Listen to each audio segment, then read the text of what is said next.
secara lugas, secara bahasa kita menetap itu dikatakan itikaf ya. Baik menetapnya itu dalam rangka kegiatan ataupun kegiatan. Akan tetapi kalau masalah itikaf yang berkaitan dengan syariat, yaitu menetap di masjid dengan sifat yang khusus, dalam artian kita punya niat di masjid. Kalau misalkan kita menetap kok tidak niat itikaf, ini tidak dikatakan itikaf. Maka ketika kita ada di masjid dimanapun, jangan sampai kita lupa untuk niat itikaf. Gampang niatnya, nawaitu itikaf lillahi ta'ala, atau lengkapnya nawaitu itikaf di hadzal masjid lillahi ta'ala. Terutama itikaf yang paling utama itu di masjid Nabawi. Sangat dianjurkan. Semoga kita mampu untuk kesana. Amin. Wal itikaf sunnatun mustahabatun fi kulli waqtin. Itikaf disunahkan di setiap waktu, wa huwa fil usuril awakhir min Ramadan afdal 10 terakhir ini lebih utama dibandingkan bulan lain. Karena apa? Karena untuk mencari Lailatul Qadar. Lailatul Qadar wa hiya inda Syafi'i radhiyallahu anhu munhasiratun fil usuril akhir min Ramadan. Menurut Imam Syafi'i bahwasanya Lailatul Qadar itu ada di antara tanggal 21 sampai 30. Fa kullu lailatin minhu muhtamilatun laha lakin layalil witri arjaha. Nah, dari tanggal 21 sampai tanggal 30 itu salah satunya pasti ada. Akan tetapi yang paling diharapkan untuk adanya Lailatul Qadar itu di tanggal witirnya, ya. Ini tanggal ganjilnya mulai tanggal 21. Kalau 21-nya kita tidak menemukan, berarti tanggal 23. Tanggal 23-nya belum menemukan, berarti tanggal 25 sampai tanggal 29. Warja layalil witri Lailatul Hadi awis salis wal isrin. Nah, ini jadi ada hari yang paling diharapkan adanya Lailatul Qadar itu di hari-hari yang ganjil, yakni Lailatul Hadi tanggal 21 atau tanggal 23 menurut Imam Syafi'i. Ini Imam Syafi'i yang pernah merasakan turunnya Lailatul Qadar di tanggal itu. Menurut ulama lain, kalau beda ulama itu beda pengalaman, ya. Makanya beda-beda pendapat itu karena apa? Karena pengalaman setiap ulama itu berbeda, tidak sama. Ada yang merasakan Lailatul Qadar itu tanggal 29 ya ada yang merasakan tanggal 27 ya ada yang merasakannya tanggal 17 Ramadan ya ada yang merasakannya tanggal 1 ya itu tergantung pengalamannya masing-masing. Akan tetapi menurut kesepakatan ulama itu yang sangat diharapkan yakni ada di tanggal 21 sampai terakhir.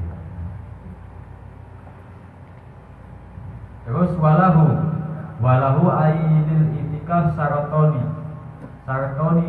punya dua syarat. Yang pertama ahaduhuma, yang pertama adalah niat.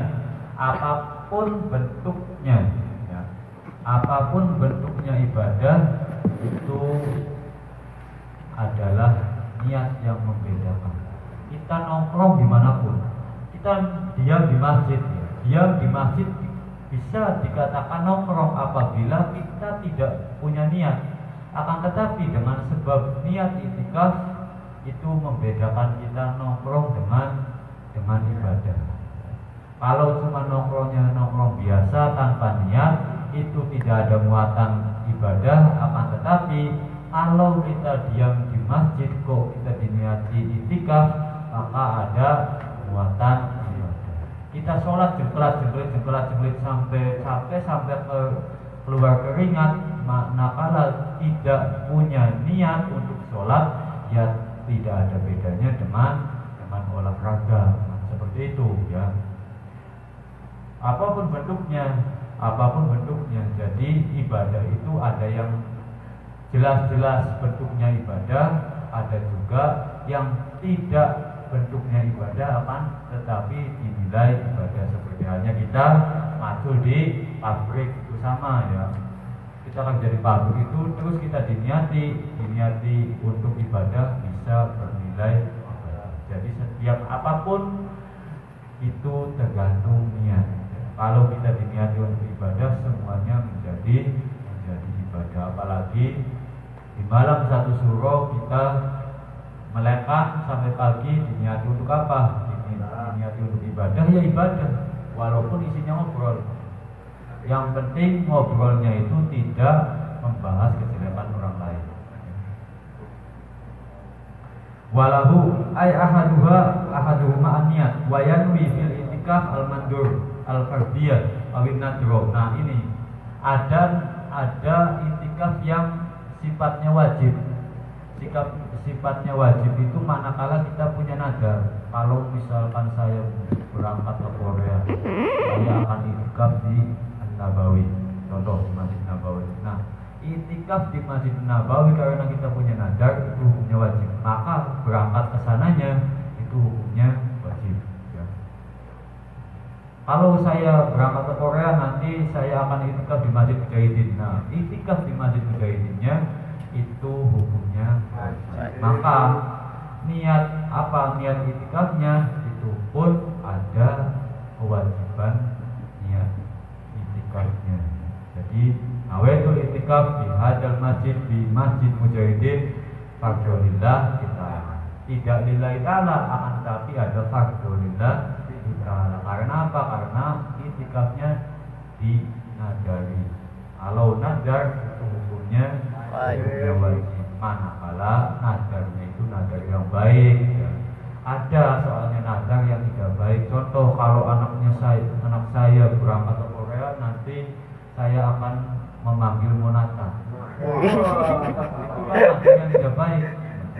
Tidak dilaksanakan juga tidak apa-apa. Kalau dilaksanakan bahkan mendapat dosa. Karena apa? Tadi salah. Nadar yang salah, yang melanggar peraturan syariat. Nah, terus syarat yang kedua, wasani al-lubsu fil masjid wa la yakfi fil lubsi qadrul mutmainnah qadrut tumakninah bal azyada alaihi bihaitsu yusamma dzalika lubsu ukufan. Nah, kalau yang namanya itikaf itu kan diam. Ya, bukan berarti kita diam itu di sini pokoknya diam, tidur ataupun apa itu yang penting intinya diam. Kalau diamnya di masjid ya berarti di dalam masjid. Kalau mau ingin dikatakan itikaf bukan di luar. Kalau di luar kan bukan masjid. Nah itu. Terus diamnya itu tidak baru duduk terus bangun lagi, bukan seperti itu. Diamnya melebihi kadar tumakninah. Ya walaupun diamnya 2 menit ataupun 1 menit itu kan sudah melebihi kadar tumakninah, itu sudah dikatakan itikaf. Contoh nongkrong tok selat mengucap bismillahirrahmanirrahim itu kan sudah di atas subhanallah, sudah melebihi kadar subhanallah, itu sudah dikatakan itikaf. Ya, yang penting ya melebihi kadar tumakninah. Kadar tumakninah kan kita mengucapkan subhanallah dengan bismillah ya panjangan bismillahirrahmanirrahim. Haitsu yusama dzalika lubsu ukufan. Jadi sekiranya diamnya tadi dikatakan netep. Wasatul mu'takif. Nah, ini ada itikaf. Kalau itikaf itu bentuk pekerjaannya. Sekarang kalau mu'takif orang yang mengerjakan itikaf. Orang yang mengerjakan itikaf pun punya syarat tersendiri. Yang pertama Islam. Karena itikaf itu butuh niat. Nah, niat itu cuma ada hanya pada orang yang mengucapkan 2 kalimat syahadat. Dia adalah ahlu niat. Akan tetapi kalau misalkan orang kafir, saya niat nawaitul itikaf di hadal masjid, dianya kafir, tidak sah walaupun punya niat, karena dia tidak Islam. Yang pertama syaratnya Islam. Yang kedua wa aqlun, punya akal. Awas, diingat-ingat, akal dengan otak saya katakan berbeda. Kalau otak dimiliki setiap makhluk hidup, ya. Kalau akal cuma dimiliki oleh manusia. Kalau ada orang yang mengatakan kamu tidak berakal terus nunjuknya di sini, itu berarti dianya yang stres. Karena akal tidak ada di kepala, akan tetapi akal itu adanya di hati. Ya, menurut Imam Al-Ghazali itu akal adanya di hati. Manakala hatinya itu kotor, maka akalnya juga pun kotor. Terus berarti orang yang korupsi itu berarti hatinya kotor. Makanya ilmunya digunakan untuk korupsi. Waqlun wa naqaun an haidin. Bagi perempuan syaratnya untuk bersih dari haid. Tidak sah ya, tidak sah. Jadi orang mau itikaf punya haid itu tidak sah. Wa nifasin, dan orang yang baru melahirkan. Wa janabatin, ataupun orang yang janabah. Janabah itu banyak sebabnya, yang ini basah ataupun habis bersenggama, itu sama. Fala yasihu itikafu kafirin, maka tidak sah itikafnya orang kafir, wa majnunin, dan orang gila. Temannya siapa? Wa haidun wa nafasa wa junubin. Wa haid, dan orang yang perempuan yang haid, perempuan yang punya nifas, dan laki-laki yang punya junub. Junub itu bukan hanya dimiliki oleh laki-laki ya, perempuan pun sama. Jadi perempuan yang habis senggama itu dikatakan junub. Walau irtada, dan apabila orang itikaf murtad di tengah-tengah itikaf dia memurtadkan diri keluar dari Islam, al sakaro atau mabok, batola itikaf, maka batal itikafnya. Wala yakhruju al mutaqim minal itikaf al mandur illa li hajatil insan. Nah ini, kalau kita punya nadar untuk itikaf ya.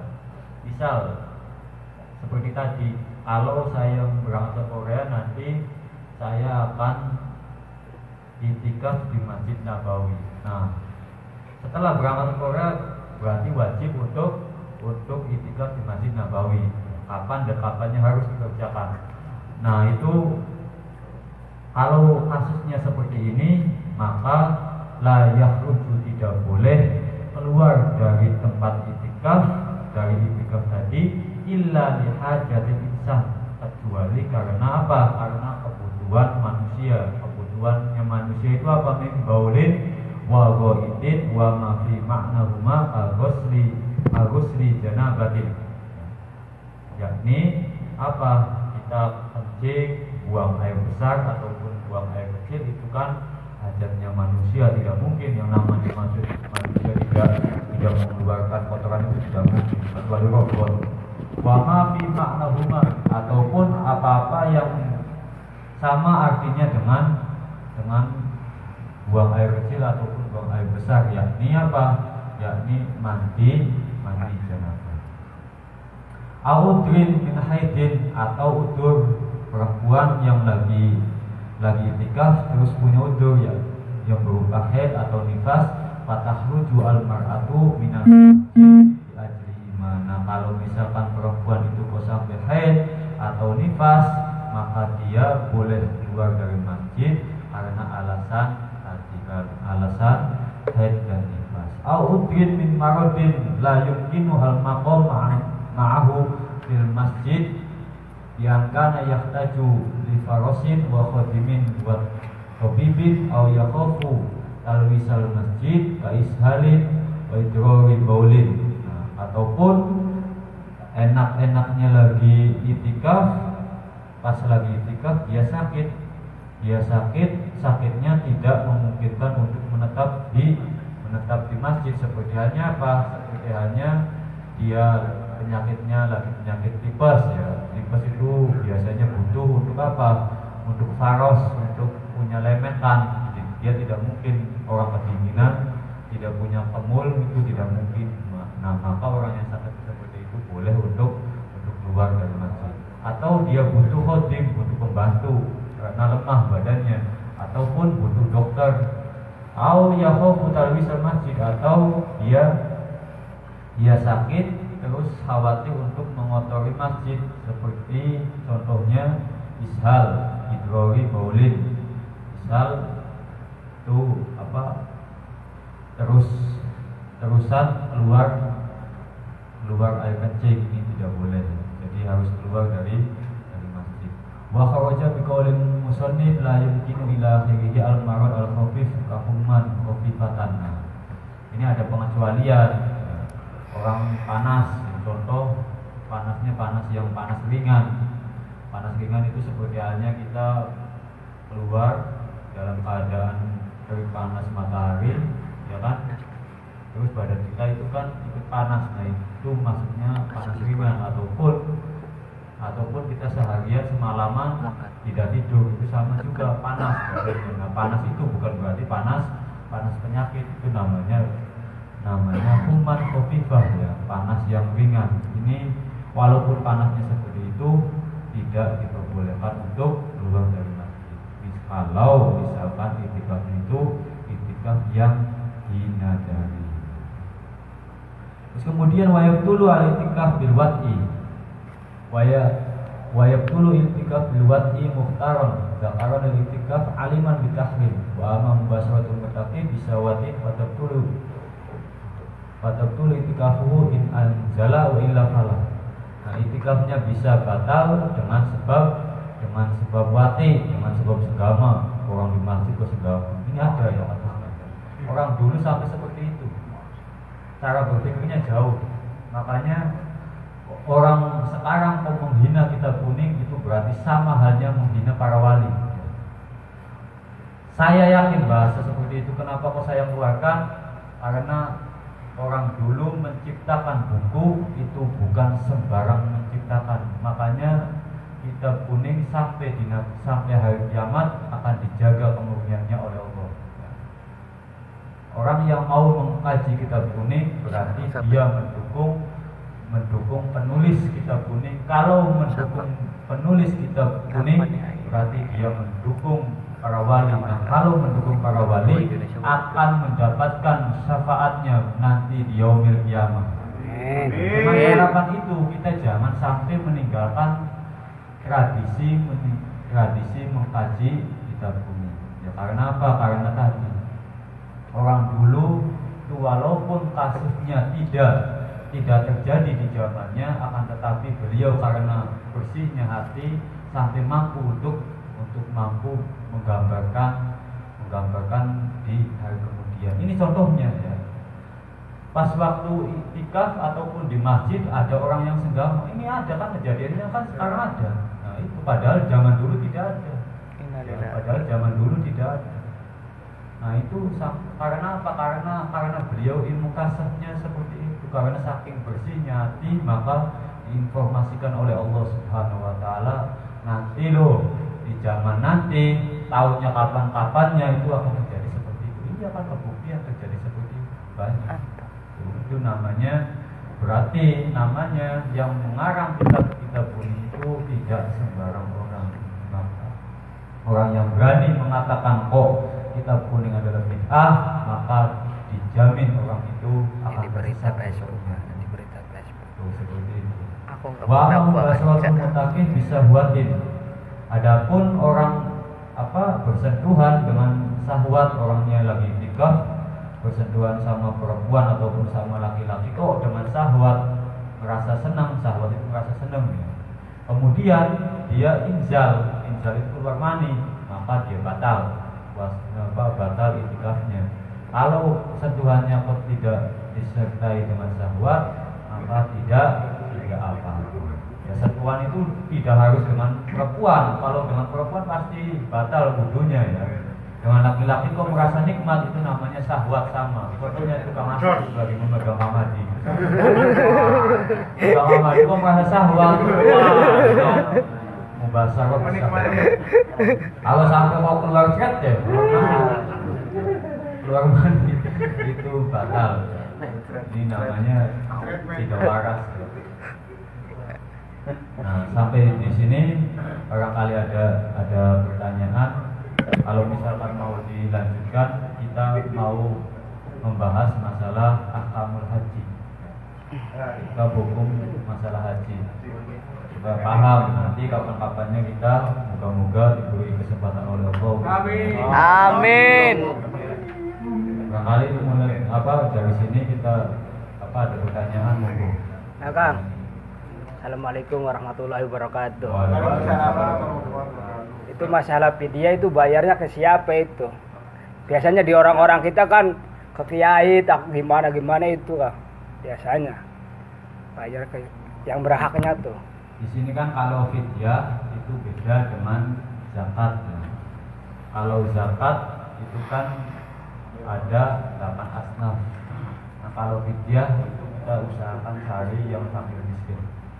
Kita mengusahakan cari fakir miskin. Fakir miskin itu siapa? Kalau misalkan ada anak yatim piatu terus dia tidak punya apa-apa, ini dikategorikan fakir miskin, bukan dikategorikan yatim, karena yatim itu tidak termasuk 8 asnaf tadi. Nah, menemukan orang yang kerjanya setiap harinya kerja akan tetapi tidak mencukupi kebutuhan sehari-harinya, ini masuk dalam kategori fakir miskin. Jadi utamanya diberikan kepada fakir miskin, ya. orang yang tadi.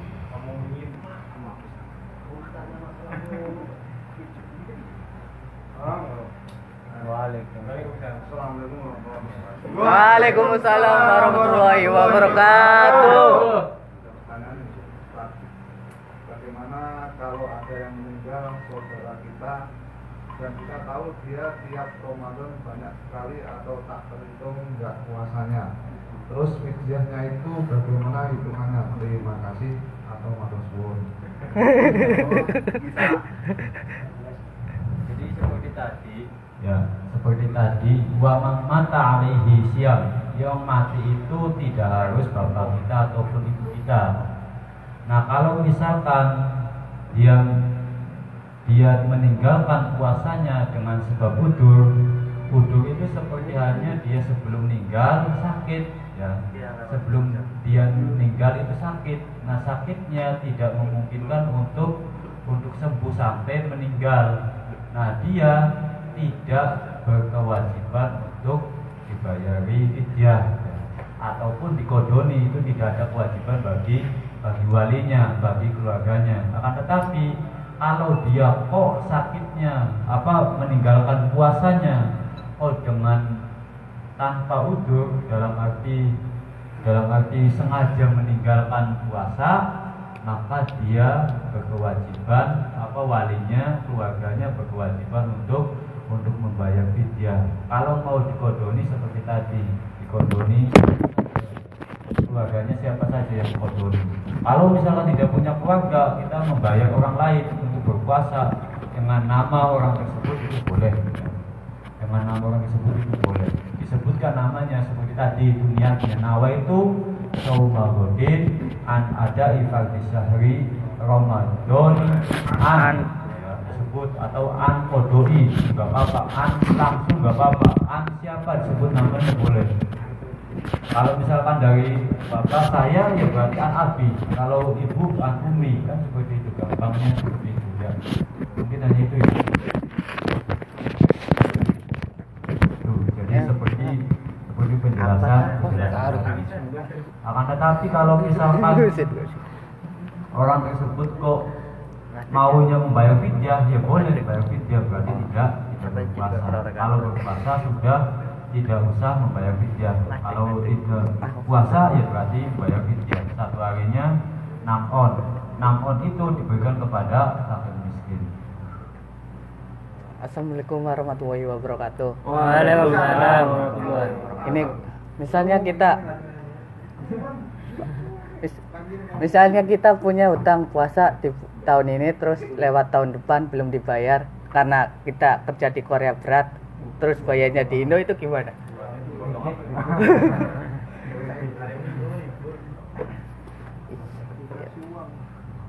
Jadi misalkan kita punya kodok, ya. Punya kodok itu jangan sampai melebihi dari batas. Dalam arti kita punya kodok puasa terus sampai puasa lagi, itu kita belum sempat, itu dosanya double. Dalam arti tadi kewajiban tadi itu bisa menjadi 2 kali. Puasanya 18 hari contoh, 18 hari karena melebihi kadar, itu bisa menjadi double puasanya, dikatakan 2 hari. Karena apa? Karena tadi bulan puasa ketemu bulan puasa lagi. Jadi batasan apa maksimalnya itu sebelum ketemu bulan Ramadan lagi. Kapan-kapannya boleh. Lebih utamanya lagi itu setelahnya puasa, Syawal langsung ya. Kalau misalkan belum mampu lagi, kapan lagi? Yang penting intinya, kalau misalkan berat terus ya, kalau kita merasakan berat terus ya berat terus ya. Kalau kitanya punya lillahi ta'ala, insya Allah diberi kekuatan. Nah kalau misalkan tidak memungkinkan lagi, ya udah kita semampunya aja. Nanti kapan itu dikodok. Yang penting itu tadi hitungannya didobel. Kalau ketemu puasa lagi. Tadi yang Ada baik request coba. bertahun-tahun nggak puasa terus Ada apa request? bagaimana cara fidyahnya? Nggak puasa, nggak pernah puasa terus sampai meninggal terus Jadi hitungannya itu fidyahnya gimana? maksudnya mungkin itu tidak terhitung, tidak puasanya tuh. Cara mengkodoknya gimana? Mungkin itu karena bertahun-tahun itu kan sering banget tidak puasa, tahunya itu banyak. Oh, jadi dia bertahun-tahun bertahun-tahunnya itu kan kalau misalkan tidak jelas, biasanya tidak jelas, kita tidak mau menghitung tidak mau menghitung atau tidak bisa. Iya, orang yang udah mati, masa ya orang yang udah mati menghitung? Ya maksudnya. Jadi mengkira-kirakan di antara waktu sakitnya, itu diperkirakan waktu sakitnya mulai kapan, itu aja. Diperkirakan mulai waktu sakitnya kapan. Contoh misalkan tahun 2010, meninggalnya di tahun 2017. Nah, kita di antara tahun 2010 sampai 2017 itu tidak memahami hitungannya berapanya, akan tetapi kita mempunyai perkiraan. Oh, perkiraan dia sakit itu tahun 2012. Nah, berarti dihitungnya mulai tahun 2012. Walaupun pada hakikatnya dia itu sakitnya mulai tahun 2010, seperti itu. Perkiraannya aja. Sepertiannya kita punya kodok sholat 5 waktu. Nah, sholat 5 waktu itu kita pernah meninggalkannya, terus hitungannya kita lupa karena saking banyaknya. Nah, seingatnya kita itu kapan? Pastilah ada ingatnya. Tidak mungkin orang kalau masih punya ingatan itu tidak mungkin lupa ingatan.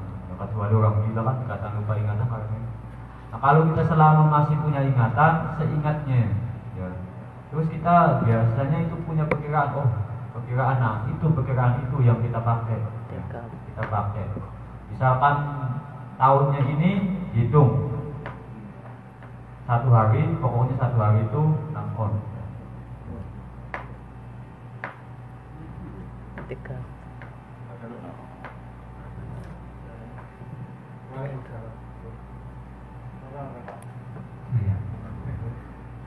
Nah, meneruskan tadi Mang Tawa, pembayaran mud atau kifarat dendanya itu misalkan di Korea itu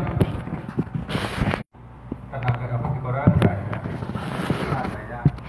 Nah, karena otomatis punya kayak semua ya, kita bayar dendanya tuh di Korea apa di Indo gitu.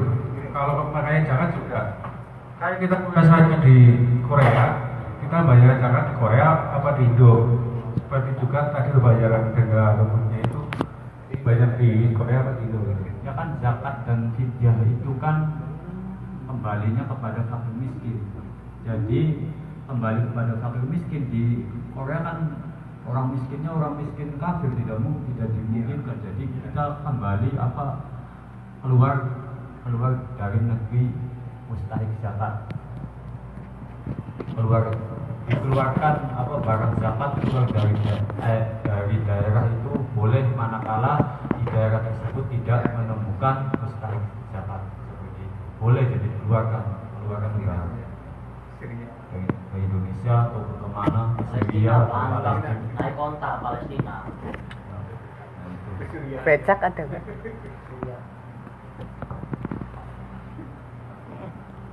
Naik becak ada nggak?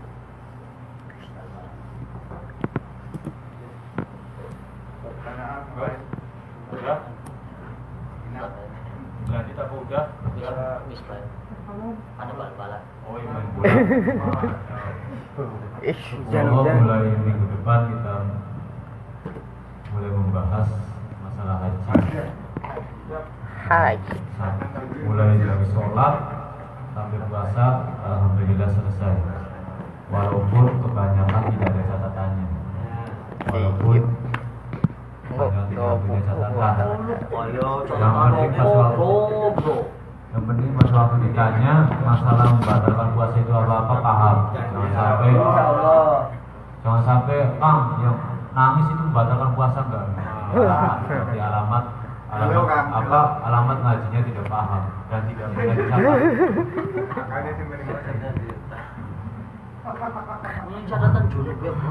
Pentiumnya itu Pentium 2, Pentium 3. Pentium Dan 1. sekiannya Pentiumnya orang dulu. Pentiumnya tidak ada hitungannya, makanya langsung ketika ditanya tak keluar. Kita itu Pentiumnya 2 lambat ya lupa. Ada catatan.